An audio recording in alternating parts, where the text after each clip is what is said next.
démarrons la une des journaux par Matin Libre qui titre en manchette « Installation de la 8e législature ». Plus de 60 députés ont retiré leur attribut.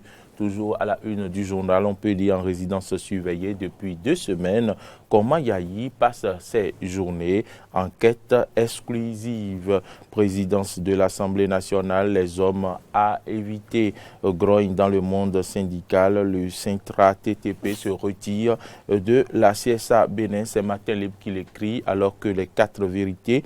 Titre situation sociopolitique tendue au Bénin, le parti FCDB du professeur Soumanou Toleba appelle à la non-violence. On peut également lire à la une du quotidien les 4 vérités enlèvement de 2 touristes français au Bénin et assassinat du guide Fiacre Gbedji. La Criette et le parquet de Paris ouvrent chacun une enquête.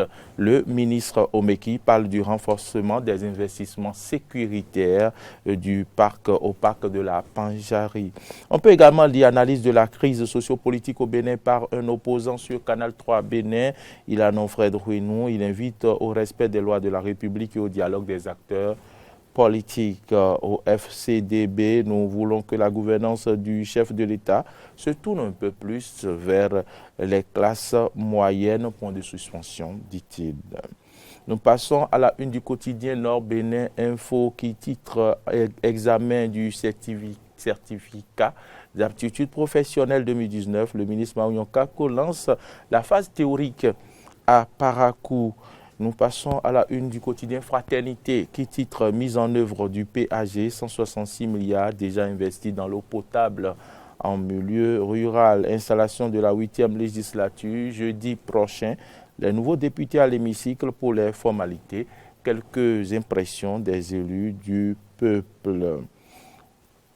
À la une du quotidien Émergence Info, on peut lire baccalauréat session de juin 2019, les convocations des candidats déjà disponibles.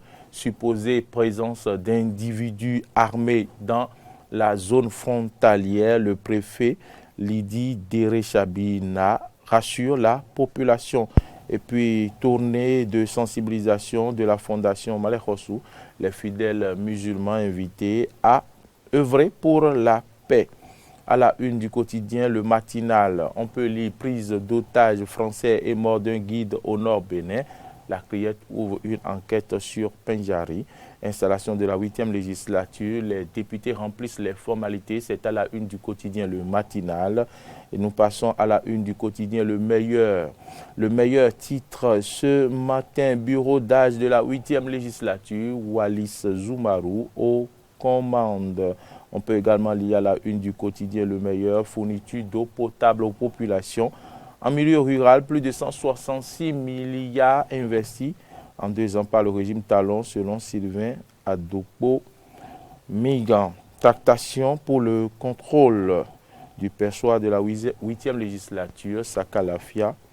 En pôle position, c'est bien sûr Wallis, c'est bien sûr le meilleur qui l'écrit. Certificat d'aptitude professionnelle CAP, session de mai 2019, les épreuves théoriques lancées par le ministre Maouyon Kako. C'est à lire également à la une du quotidien le meilleur. Le Télégramme titre ce matin, baccalauréat 2019, les convocations des candidats déjà disponibles. Assemblée nationale. Quel président pour la 8e législature? Une interrogation à la une du quotidien Le Télégramme qui titre également Français enlevés au Bénin. Le parquet de Paris ouvre une enquête. On peut lire également à la une du quotidien Le Télégramme une triste nouvelle échauffourée de la semaine dernière à Kéou. Le policier blessé a rendu l'âme. À la une du quotidien Le Béninois libéré, on peut lire des commentaires de la presse française sur les 2 touristes. Une nouvelle piste dans le dossier des 2 otages libérés. Réaction par rapport à la sortie de l'empereur et des autres dignitaires du Baroutem. Yarou n'a rien compris au Pacifique, message du souverain. C'est une réponse à la une du quotidien Le Béninois libéré qui titre également Eau potable pour tous en milieu rural, le Bénin, prêt à atteindre l'objectif avant l'échéance. Voilà Freddy Loïs Davo. C'est ici que s'achève cette une des journaux. Merci à toutes et à tous.